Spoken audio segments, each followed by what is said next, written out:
ഈശോ മിശിഹായ്ക്ക് സ്തുതിയായിരിക്കട്ടെ. എല്ലാവരെയും പുതിയൊരു ദിവസത്തിലേക്ക് സ്നേഹപൂർവ്വം ക്ഷണിക്കുന്നു.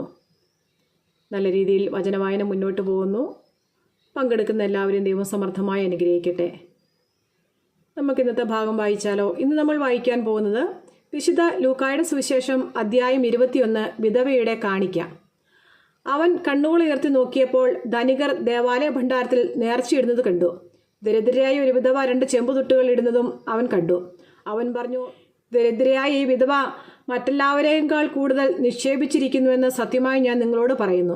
എന്തെന്നാൽ അവരെല്ലാവരും തങ്ങളുടെ സമൃദ്ധിയിൽ നിന്ന് സംഭാവന ചെയ്തു. ഇവളാകട്ടെ തൻ്റെ ദാരിദ്ര്യത്തിൽ നിന്ന് ഉപജീവനത്തിലുള്ള വക മുഴുവനും നിക്ഷേപിച്ചിരിക്കുന്നു.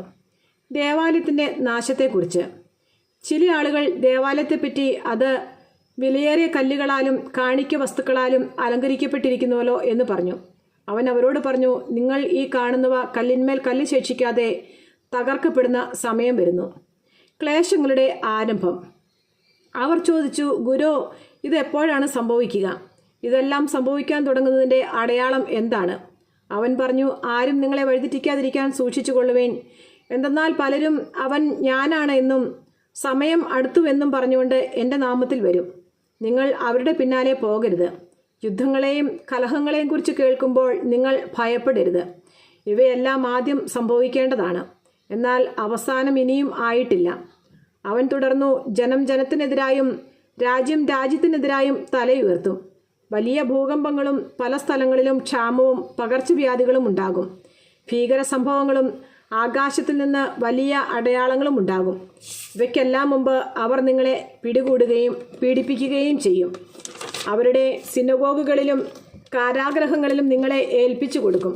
എൻ്റെ നാമത്തെ പ്രതി രാജാക്കന്മാരുടെയും ദേശാധിപതികളുടെയും മുമ്പിൽ അവർ നിങ്ങളെ കൊണ്ടുചെല്ലും. നിങ്ങൾക്കിത് സാക്ഷ്യം നൽകുന്നതിനുള്ള അവസരമായിരിക്കും. എന്തുത്തരം പറയണമെന്ന് നേരത്തെ ആലോചിക്കേണ്ടതില്ലെന്ന് മനസ്സിലാക്കിക്കൊള്ളുവേൻ. എന്തെന്നാൽ നിങ്ങളുടെ എതിരാളികളിൽ ആർക്കും ചെറുത്തു നിൽക്കാനോ എതിർക്കാനോ കഴിയാത്ത വാക്ചാതുര്യവും ജ്ഞാനവും നിങ്ങൾക്ക് ഞാൻ നൽകും. മാതാപിതാക്കന്മാർ, സഹോദരർ, ബന്ധുമിത്രങ്ങൾ, സ്നേഹിതർ എന്നിവർ പോലും നിങ്ങളെ ഒറ്റിക്കൊടുക്കും. അവർ നിങ്ങളിൽ ചിലരെ കൊല്ലുകയും ചെയ്യും. എൻ്റെ നാമനിമിത്തം നിങ്ങളെ എല്ലാവരും ദ്വേഷിക്കും. എങ്കിലും നിങ്ങളുടെ ഒരു തലമുടിയിഴ പോലും നശിച്ചു പോവുകയില്ല. പീഡനത്തിലും ഉറച്ചു നിൽക്കുന്നതിലൂടെ നിങ്ങളുടെ ജീവനെ നിങ്ങൾ നേടും. ജെറുസലേമിൻ്റെ പതനം. ജെറുസലേമിന് ചുറ്റും സൈന്യം താവളമടിക്കുന്നത് കാണുമ്പോൾ അതിൻ്റെ നാശം അടുത്തിരിക്കുന്നുവെന്ന് അറിഞ്ഞുകൊള്ളുവിൻ. അപ്പോൾ യൂദയായിലുള്ളവർ പർവ്വതങ്ങളിലേക്ക് പലായനം ചെയ്യട്ടെ.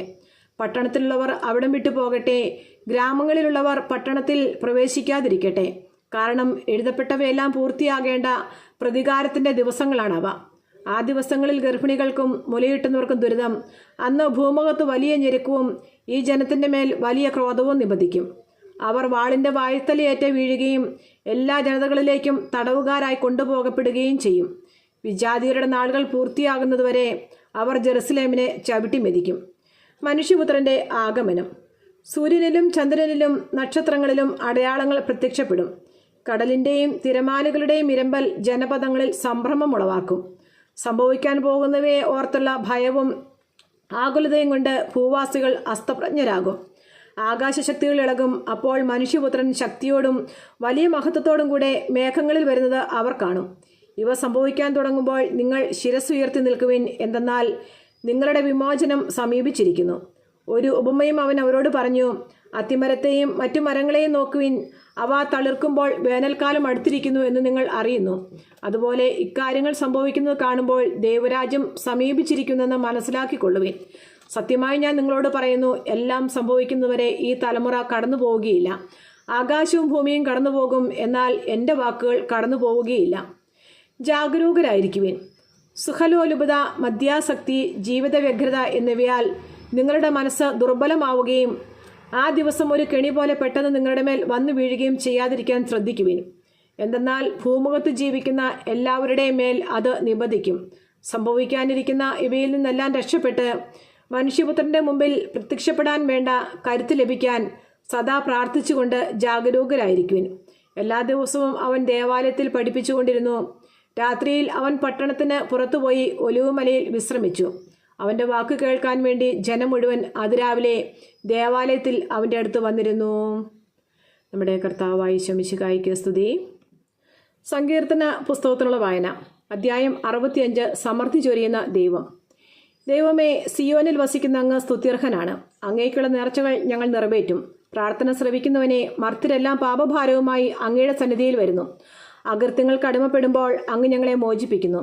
അങ്ങയുടെ അങ്കണത്തിൽ വസിക്കാൻ അങ്ങ് തന്നെ തിരഞ്ഞെടുത്ത് കൊണ്ടുവരുന്നവൻ ഭാഗ്യവാൻ. ഞങ്ങൾ അങ്ങയുടെ ആലയത്തിലെ വിശുദ്ധ മന്ദിരത്തിലെ നന്മകൾ കൊണ്ട് സംതൃപ്തരാകും. ഞങ്ങളുടെ രക്ഷയായ ദൈവമേ, ഭീതികരമായ പ്രവർത്തികളാൽ അങ്ങ് ഞങ്ങൾക്ക് മോചനമരുളുന്നു. ഭൂമി മുഴുവൻ്റെയും വിദൂര സമുദ്രങ്ങളുടെയും പ്രത്യാശ അവിടുന്നാണ്. അവിടുന്ന് ശക്തി കൊണ്ട് അരമുറുക്കി പർവ്വതങ്ങളെ ഉറപ്പിക്കുന്നു. അവിടുന്ന് സമുദ്രങ്ങളുടെ മുഴക്കവും തിരമാലകളുടെ അലർച്ചയും ജനതകളുടെ കലഹവും ശമിപ്പിക്കുന്നു. ഭൂമിയുടെ വിദൂരമായ അതിരുകളിൽ വസിക്കുന്നവരും അങ്ങയുടെ അത്ഭുത പ്രവർത്തികൾ കണ്ട് ഭയപ്പെടുന്നു. ഉദയത്തിൻ്റെയും അസ്തമയത്തിൻ്റെയും ദിക്കുകൾ ആനന്ദം കൊണ്ട് ആർത്തു വിളിക്കാൻ അങ്ങ് ഇടയാക്കുന്നു. അവിടുന്ന് ഭൂമിയെ സന്ദർശിച്ച് അതിനെ നനയ്ക്കുന്നു. അങ്ങ് അതിനെ അത്യധികം ഫലഭൂഷ്ടമാക്കുന്നു. ദൈവത്തിൻ്റെ നദി നിറഞ്ഞൊഴുകുന്നു. അവിടുന്ന് ഭൂമിയെ ഒരുക്കി അവർക്ക് ധാന്യം നൽകുന്നു. അവിടുന്ന് അതിൻ്റെ ഉഴുവുചാലുകളെ സമൃദ്ധമായി നനയ്ക്കുന്നു. കട്ടയുടച്ച് നിരത്തുകയും മഴ വർഷിച്ച് അതിനെ കുതിർക്കുകയും ചെയ്യുന്നു. അവിടുന്ന് അതിൻ്റെ മുളകളെ അനുഗ്രഹിക്കുന്നു. സംവത്സരത്തെ അവിടുന്ന് സമൃദ്ധി കൊണ്ട് മകുടം ചാർത്തുന്നു. അങ്ങയുടെ രഥത്തിൻ്റെ ചാലുകൾ പുഷ്ടി പൊഴിക്കുന്നു. മരുപ്രദേശത്തെ പുൽപ്പുറങ്ങൾ സമൃദ്ധി ചൊരിയുന്നു. കുന്നുകൾ സന്തോഷമണിയുന്നു. മേച്ചിൽപ്പുറങ്ങൾ ആട്ടിൻകൂട്ടങ്ങളെ കൊണ്ട് ആവൃതമാകുന്നു. താഴ്വരകൾ ധാന്യം കൊണ്ട് മൂടിയിരിക്കുന്നു. സന്തോഷം കൊണ്ടവ ആർത്തുപാടുന്നു. ദൈവമായ കർത്താവിന് സ്തുതി.